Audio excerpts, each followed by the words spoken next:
Hello and welcome back to this time a midweek episode of the No Huddle podcast. Now, this is the first time we are midweek since I want to say episode 2, where we had to talk about the Eagles and the Cowboys and that awesome kickoff game.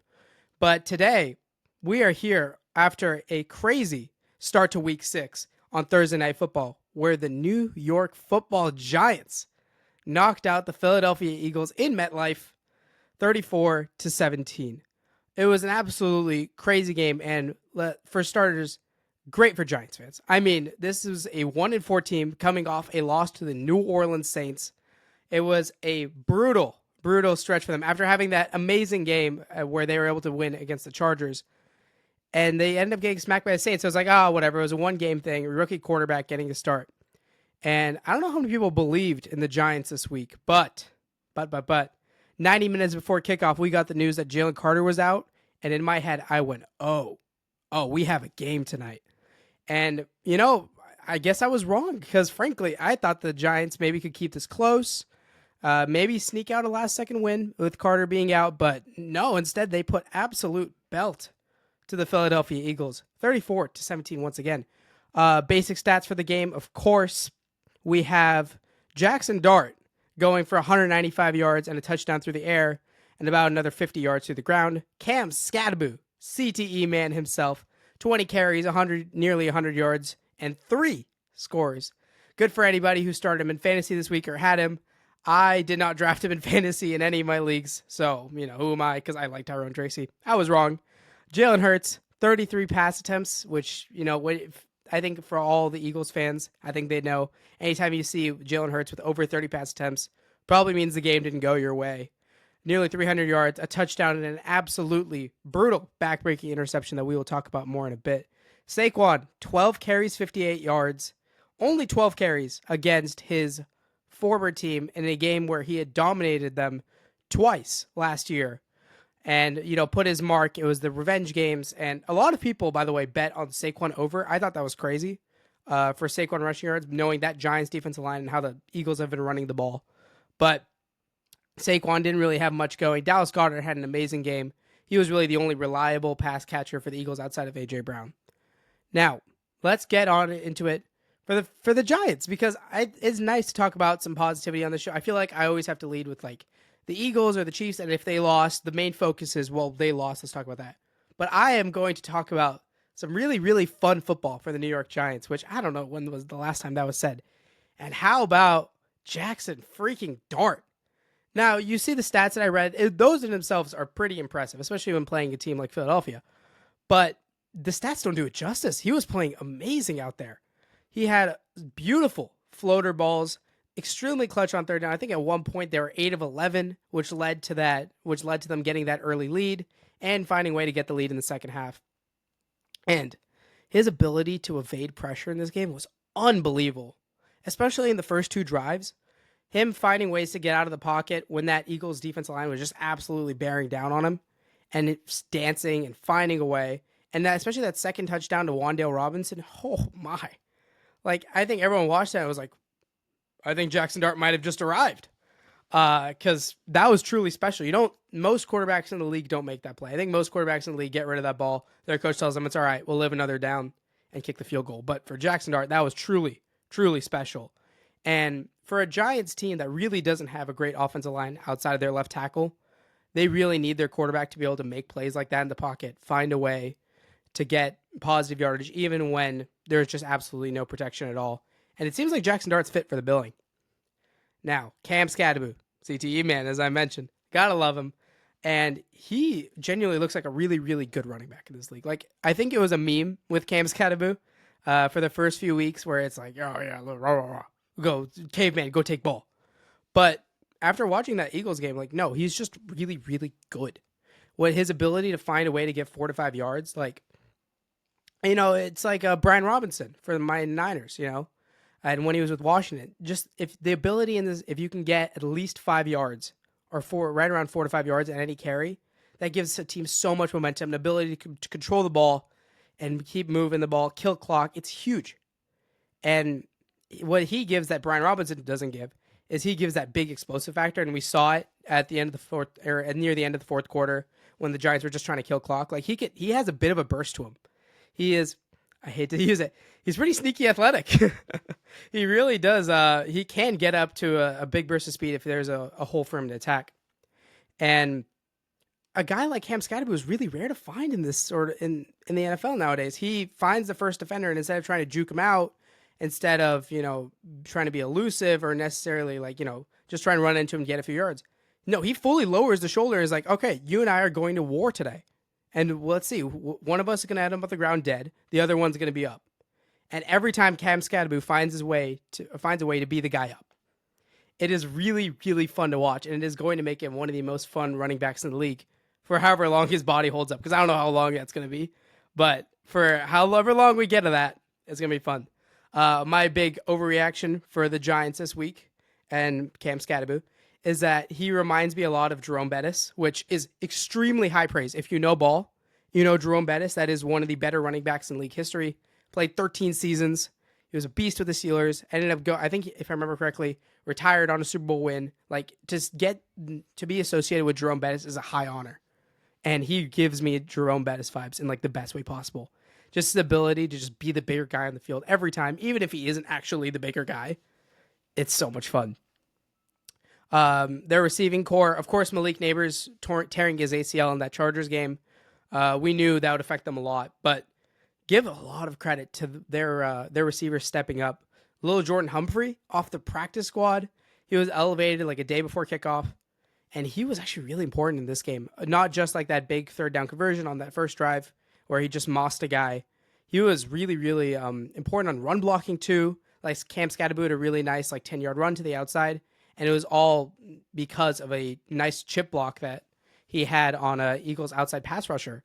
That created that hole. Like, for someone who was coming fresh off the practice squad, it's really impressive, honestly, to know your blocks like that, to be a consistent deep threat too. It was awesome to watch, especially, I'm a Niners fan, so I see, with all of our injuries, I see guys come up off the practice squad all the time, and most of the time their job is just, all right, don't mess it up, you know what your job is. You're not necessarily going to get the ball a lot, just do your thing. But for little Jordan Humphrey to actually go in there and make a huge impact on the game, like the Giants, I don't want to say they don't win without him, but he was basically their de facto receiver 2 for the whole game. It was big. And Wan'Dale Robinson, he broke out near the end of last year. Well, broke out's a bit strong, but he was getting a ton of targets. He looked really, really good. And now that he's going to be the main receiver for the Giants team, at least for the rest of this season, he is really taking advantage of that opportunity. He's great with the ball in his hands. He's finding a way to get a lot of yak. And we saw it again on that second touchdown with Jackson Dart, was able to get out of the pocket and find him. He's also unbelievable at just getting a ton of targets, finding a way to just get open quickly. And that's what he did a lot at the end of last year. And we're starting to see that carry over. So Wan'Dale Robinson, if he can really step up and break out this year, that creates a lot of fun opportunities next year for him and Malik Neighbors side by side. So, and with the second year Jackson Dart, Cam Skattebo, but of course, that's looking a little too ahead. Let's stay focused on this year. For that Giants defense, I don't know, at the beginning of the year, it was kind of a disappointment as to how their defensive line played. Because when you looked at it, it was Brian Burns, Abdul Carter, Dexter Lawrence, and Kayvon Thibodeau. But they got out there and it was oh, it's good, but, it wasn't the best defensive line in the league. Everyone thought it could be. Excuse me. But, man, this week, they're really starting to show that potential. Because Brian Burns is emerging as the main pass rusher of that unit. He's already up to, I think, 7 sacks this year. A large part of that is because he's able to go on these one-on-ones and these stunts. Like a stunt with Dexter Lawrence and Brian Burns. What the hell is the defense even, or what is an offensive line even supposed to do? Even an offensive line as talented as Philly's. That's just brutal. There's no way around that. And for them, they're starting to really build up to that preseason hype of being the best defensive line in the league. And what's scary for everyone else in that division is Abdul Carter's so young. He's only going to get better. Brian Burns is right in the middle of his prime. That makes sense. Dexter Lawrence is the best defensive tackle in the league, and he will only get better. Kayvon Thibodeau is still there. He's starting to break out this year. That core group is still just going to be better and better, and they're locked down on contract. Again, with the exception to Thibodeau. So it's a group that's going to keep just carrying this defense. And I think we saw that. Uh, we saw that against Philly on Thursday night because they had so many just like huge impact plays, whether it was stuffing the run on 1st and 10 and creating 2nd and 12s and 3rd and longs that the Eagles could not pass out of, or whether it was just simply like a 3rd down sack on Jalen Hurts that ended a drive. They're starting to be really, really good. And as far as as well as the defense goes, Cordell Flott, he's the guy who got the interception in that game. He played himself a really nice game in pass coverage and in the run game as well. He was particularly big. That's all I had to say on the Giants. Let's move on to the Eagles and their offense. Ah, man, their offense. If you tuned in, if you tuned in a few days ago, if you saw one of the shorts, it's safe to say I might have been right about Kevin Patullo. It's early, of course. It's week 6. I don't want to, you can't really fully toss a guy out like last year we saw with the Ravens defense. They were able to fully turn around at that midseason point, but I don't see that really happening with the Eagles here. They don't have an easy fix like put Kyle Hamilton in at safety because I hate his play calling. I really, really hate Kevin Patullo's play calling because not only is it that they're just not running the ball enough, like Saquon Barkley had 12 carries for 58 yards. That's nearly 5 a pop. That's pretty good. A.J. Dillon was running well except for the fumble. Like, give your guys the ball. Let them run. It's not only that they didn't run the ball enough. It's just that when they pass the ball, it feels like it's the same 5 plays over and over again. And I don't know if maybe that's just like, the play is running long, so then the receivers come back, and that's why it just keeps looking like the same thing over and over again to me. But nothing about their offense is ever unique unless they get to the 2-yard line, and then maybe they can flip it out to Dallas Goedert. Other than that, it's just the same thing every single play. It's a slant to A.J. Brown. It's a comeback to Devontae Smith. It's a Dallas Goedert check down over the middle where someone just forgot about him because of all the other talent. And yeah, that'll work for weeks 1, week 2, week 3. But at some point, teams catch on. And it felt like the Giants really did catch on. It was like, okay, you really only have a few gimmicks. I really, really don't like Kevin Patullo. We'll see. Like, the Eagles have had so many offensive coordinators, so maybe it's just like, hey, they just got this one wrong. Or maybe he needs some more time. Of course, I'll give him, there's some benefit of the doubt there. But I personally have seen enough to be like, I just don't think this guy's it. Their offensive line, by the way, for Philadelphia, that is something that, it's odd because they would have a few plays where it's like classic Philadelphia. Jalen Hurts is literally sitting in the pocket, waiting with the ball, scanning for like 15 seconds, and no one else can get him because all of their guys are just huge and shoving the other guys back. But of course, they have a few of those a game, and I think they had like 3 or 4 of those moments against the Giants, and that's where a lot of the Eagles' chunk yardage came from. But outside of that, like they were still getting beat on those pass rush plays. Whether you want to give credit to the Giants' defensive line or say that the Eagles' offensive line was playing bad, a mix of the two, probably somewhere in between there. And their run blocking would be really weird sometimes. Like sometimes it'd be perfect. Saquon would have the gap, and they would huge burst right through it. But there would be other times where, they just get fully blown up. And again, whether that's a Dexter Lawrence problem or that's an interior offensive line problem, I don't know. I think we'll find out more when they play next week because Landon Dickerson being out for this team is starting to, they're feeling that. I don't know, but it can't just be that one interior offensive lineman covers up the entire interior because, oh boy, like they would try to run inside with Saquon, especially near the goal line. And of course, their offense is so freaking predictable that the Giants would just insta-read it, and Dexter Lawrence instantly beats his man and just chucks him on the ground. Or any of their other DTs. So, that part wasn't great either. And talking about that run game, I think Saquon might have taken a step back this year. Saquon, of course, last year he had one of the greatest running back seasons of all time. And it looked like, okay, yeah, this is what happens when you give Saquon that offensive line and everything. But I just think he took too many carries last year. Same way CMC had like 450, 500 touches, and then he, the next year, sort of couldn't stay on the field. I think Saquon is staying healthy, of course, but he just doesn't have that same burst, that same explosiveness like he did last year. Like there were definitely a few opportunities for Saquon to like go make a play and go, hit the gap, but it isn't hitting the same as it was before. And I don't know what's going on with his carries, why he's getting 12, or like last week against the Broncos, he got 6. But you have to give him the ball more. If you want to win games, you have to give him the ball. And I understand trying to work in A.J. Dillon. I think that would be a fair thing to do. But you can't just not run the ball. That can't be your solution as Saquon has taken a step back, is just not run. Like, no, you still have to freaking run the ball. Like, that's what the Niners are still, or the Niners have a very similar problem right now where for us, it's just our interior offensive line is so bad. But we're still at least trying to run most for like 4 out of our 5 games. Of course, against the Rams, it was a little different. But they need to run the ball more if they want to get any sort of production. So, heading on to the defensive side of the ball for the Eagles, I touched on it in my instant reaction, if any of you guys saw that. This team is so thin on the defensive side of the ball. Remember, they lost like 6 or 7 key defensive players in the offseason, whether that was Milton Williams, whether that was Josh Sweat, whether that was Isaiah Rodgers. There were so many pieces on this team that slowly got chipped away just by, other teams who gave them bigger contracts than the Eagles could.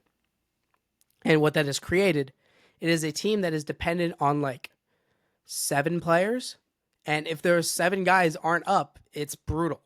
If Jalen Carter isn't up, if Quinyon Mitchell isn't up, if Cooper DeJean isn't up, if one of their safeties isn't up, if Zach Bond isn't up, like this defense without just one of those guys is bad, is flat bad.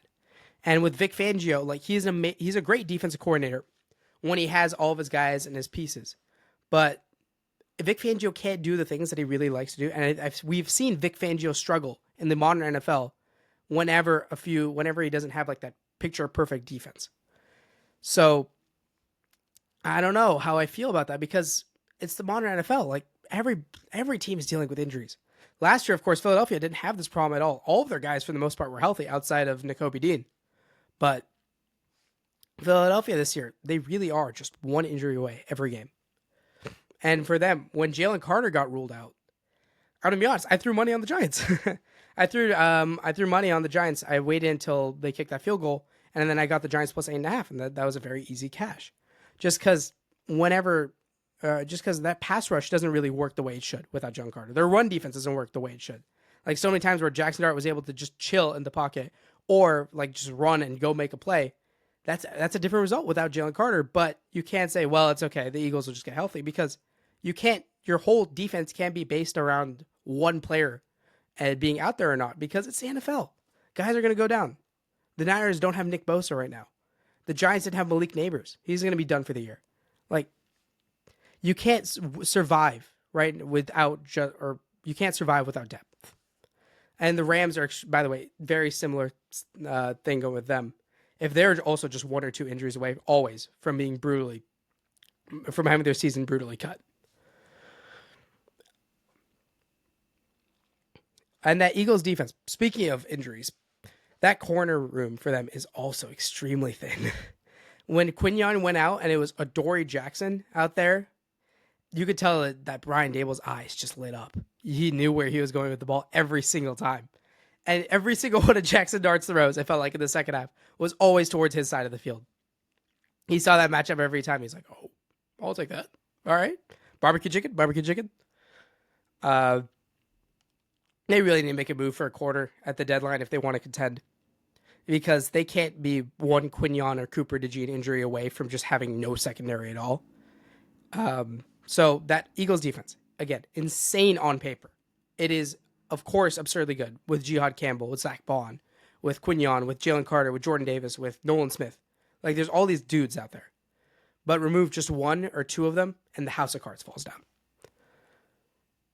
I'm also going to touch on one last thing with this game, and that is the tush push. Look whose hatred of the tush push is validated today. It is mine. 4 straight tush pushes on that, I think I want to say the 3rd drive. Like, come on. 4? It went for 3rd and 1, I think, at the 5-yard line. Tush push, make it 4th and short. Tush push, and then 2 more and a shove it in. And that was a horrendous look for the league. I know the league offices hated that because, to be honest, it's not a fun play to watch. It is rugby. You are putting rugby in football. And again, the Giants, there was just nothing they can do because I've explained this before. I don't want to re-explain it again. I'll just keep it very brief. It is a fundamentally unfair play because the defense can't do the same thing. They can't necessarily just push their guy forward into them. And because they don't have that, it's not very fair. It's a quirk that the Eagles found in the rule book. Give them credit. But it is not something that should be sustainably allowed. And I think we're starting to see more and more of like media figures start to turn against it and even common fans. So hopefully we see some changes there in the offseason as far as to that play being allowed. And I don't even think it would be a big knock for the Eagles to not have it because I feel like Jalen Hurts is still so strong that he could just QB sneak it in and he'll be just fine. Speaking of Jalen Hurts, he had an all right game. That pick that he had was just brutal. Very, very simple QB mistake. It almost felt like a rookie mistake where it's just like he had an out route, missed the out route, threw it. That's an easy pick every time. That really is the type of player you see it in college, you see it in high school. Maybe you see it in like the NFL for a couple of young guys, not Super Bowl MVP. It's a brutal mistake, and it's the first interception he's had in the first 6 games. Which, by the way, for that to be your first interception, like really, that's what you're gonna blow it on? But whatever. And he didn't necessarily do it. He didn't lose them the game, but he didn't win them the game either. Of course, like he was perfectly fine. He had a bad, really, really bad overthrow to Devontae Smith that fully cost them. Maybe it was probably one of the bigger things that cost him the game. It would have been a 90-yard touchdown. Just missed him. And like he played fine. That's most of the time how I come away with Jalen Hurts in the regular season is he was fine. He wasn't the reason they won. He wasn't the reason they lose. It was okay. And I think we're starting to see a little bit of the cracks in that passing game starting to unfold. Of course, last week, or 2 weeks ago, when the Eagles were 4-0, AJ Brown was complaining. 4-1, we started to hear the noise a little more, and now 4-2, he started to tweet some stuff, and they're already, it's dicey over there. I'm not sure how long AJ Brown stays an Eagle after the season, because now that he's got his ring, he was very public about, he won the ring. He thought that would be the thing that like really fulfills him, but at the end of the day, he's still just a receiver. He loves to just catch the ball. And with this Eagles team, you're going to have to sacrifice catching in exchange for running. Or at least they should, unless Kevin Patullo calls 12 runs for Saquon Barkley. I don't understand this guy. It's 12 runs against the Giants. It is his old team. It is like a revenge game. I guess the revenge game was last year. But still, it is a big game for him emotionally. Get him the ball. He'll give you plays, but whatever. That's all I have to say on the Thursday night game. Sorry for that little bit of a rant there. Now, I would love to do a big Week 6 preview, but I am just going to touch on one game, and that is the Niners and the Bucs. Of course I'm going to talk about my Niners. Are you kidding? Niners, Bucs. This game, by the way, it is for at least for now, it's for the 1 seed in the NFC. Absolutely huge game. Got moved to the afternoon time slot where there's genuinely 3 other games going on, and they all suck. So the nation's eyes are going to be on Niners, Bucs. And it's a game we know Mac Jones is likely going to start. For the Bucs, Mike Evans is out, Chris Godwin's out, Bucky Irving's out. So you have these 2 IR teams that are basically 2 ambulances just charging into each other for the 1 seed in the NFC. And last week, the Niners and Mac Jones delivered a really, really gutsy performance against the Rams. He took a million hits in that pocket. He got crushed back there 100 times, and he's still able to find a way. And if you look at the passing chart, by the way, it is really funny. It is just less than 20 yards for every single pass in the game. And I think he had an average completion depth of 3.7 yards. Like, it was basically just a bunch of extended handoffs over and over again, and the Rams were playing back, so it worked. And for the Bucs, they had a really, really gritty win against the Seahawks last week. They got into a bit of a shootout there, and at the end, it was just which one team was going to make the mistake. Seattle did. It was a rough pick by Sam Darnold, who had played an amazing game. Like, Sam Darnold was so good last week, and I think we're going to be talking about that Seahawks-Jags game on Monday when we do the Week 6 reaction, and I anticipate him playing pretty well again, even against a really, really good Jaguars defense. But we lost track. The Bucs and Baker Mayfield and Emeka Egbuka, I want to say if that's his name correctly, they are firing in all cylinders. Emeka Egbuka is on pace to break Offensive Rookie of the Year records, and he looks so good. He looks so pro-ready. And that Bucs offense, even with all the injuries, hasn't really missed a beat. They're still finding ways in the fourth quarter to go win the game, and that's what they've been doing the entire season. They've had 4 straight games to come down to the last kick. Outside, I think it's 4 straight, outside of the Philadelphia game. And, man, both of these teams just keep finding ways to win. So it's going to be really fun to see these 2 teams. You know how I was talking about last week with the Ravens and the Texans, it was a movable object meaning a stoppable force. Well, this time we really do have two immovable objects. Two teams that just refuse to lose. Two teams with great coaching and just going at it. It's going to be such a fun game. And let's talk about some key matchups real quick for this game. Christian McCaffrey against those Bucs linebackers, barbecue chicken. Levante David was a great player back then, or not even back then, like a year ago, 2 years ago. Levante David was an amazing player. But he, father time takes toll on everyone. It's okay. It's just how it is. And even though he came up with a really, really clutch interception against Sam Darnold last week, I think Christian McCaffrey is going to sort of have his way with him. The Bucs as a whole, by the way, give up nearly 12 yards per catch to running backs, and Christian McCaffrey is on pace to break the record for receiving yards by a running back because, well, frankly, our interior offense line is so bad that we can't run the ball. But CMC against those linebackers, big mismatch. I think the Niners are going to go with that over and over again. Whatever the CMC receiving yards line is, bet it. It'll probably hit over. And for the Bucs, their biggest mismatch of the game, Vita Vea against our interior offensive line. That's probably one of the bigger mismatches of any Niners game this season. Vita Vea is going to absolutely destroy Jake Brendel, Connor Colby, who is our starting left guard right now because of Ben Barch being out, and Dominic Pooney, who is still very clearly hampered off an injury. That part's really scary to me. If I had to pick one thing that would just end, that would be the reason why we don't win this game. I think it's Vita Vea just fully destroying us every play. And I think this is going to be kind of a sloppy game. Not so much of a light show that the Bucs and the Seahawks had. I think this is going to be Mac Jones going to throw a few bad balls. Like Antoine Winfield is going to just make a few plays because Antoine Winfield, one of the best safeties in the entire league. I think Baker going to be a bit too much of a gunslinger. See those Robert Saleh blitzes, get a little nervous. He might make a few mistakes, even though he is playing like the MVP of the league at this point. And it's going to be a sort of game where, just it's whichever team either not even, I don't want to say gets the ball last. It's whatever team makes the clutch play at the end. And it's something that for both teams, they've been able to do every single time. If I had to pick a winner for this game, I think I'm going to go Bucs slightly, even though I'm a Niners fan. Like, I might throw, a little money on the Niners just because, in my rooting interest. But the Bucs, I think they're better equipped to handle their injuries because they have, of course, Evans and Godwin out, but they have Ibuka. They have Bucky Irving out, but they have Rashad White, who's amazing in the receiving game. And the big thing for the Bucs, though, is that as far as injuries go, is that their corners are out. Zion McCollum's out. Jamal Dean is probably going to be out. And that's, I think, a mismatch where if Brock Purdy was in the game, I would say, oh, yeah, I think the Niners can absolutely cook them. I think they can go deep. But even with Brock Purdy being out and with all of the Niners receivers' injuries, in particular, Ricky Pearsall being out for this game is brutal. I think that this could have been a game where he could have popped off like he did last year as a rookie. But at least the Niners getting Juwan Jennings back gives them some level of being able to attack these Bucs corners.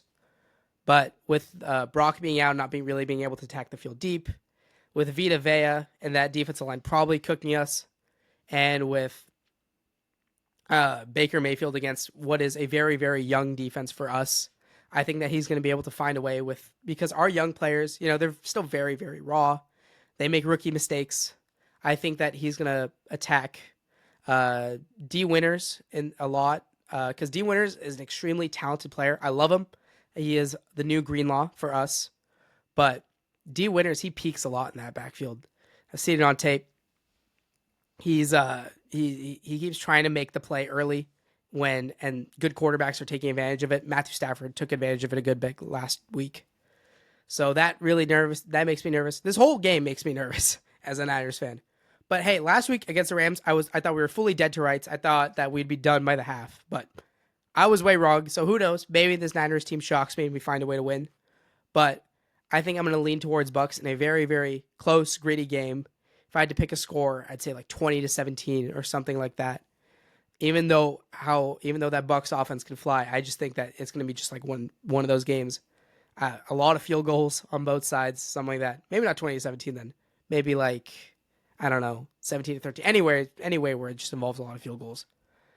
It'll be a gritty game, It'll be a game where most of America's watching, even with all the injuries on both sides, giving both of these teams so much credit. The coaches in this game are so much fun. Kyle Shanahan's such a good coach. Robert Saleh is such a good DC. Todd Bowles calls one of the best defenses in the league. This is a game where, as a football fan, I would love to just nerd out and talk about it, but I don't want to bore you guys. So that is going to wrap it up for today. I love doing this midweek stuff, so who knows? I would also love to do like a bets of the week segment or something like that, because betting's been going pretty well for me the last few weeks. And yeah, I think that's all for today. Thank you so much for listening. I appreciate it, and let's have a phenomenal Week 6 and NFL Sunday.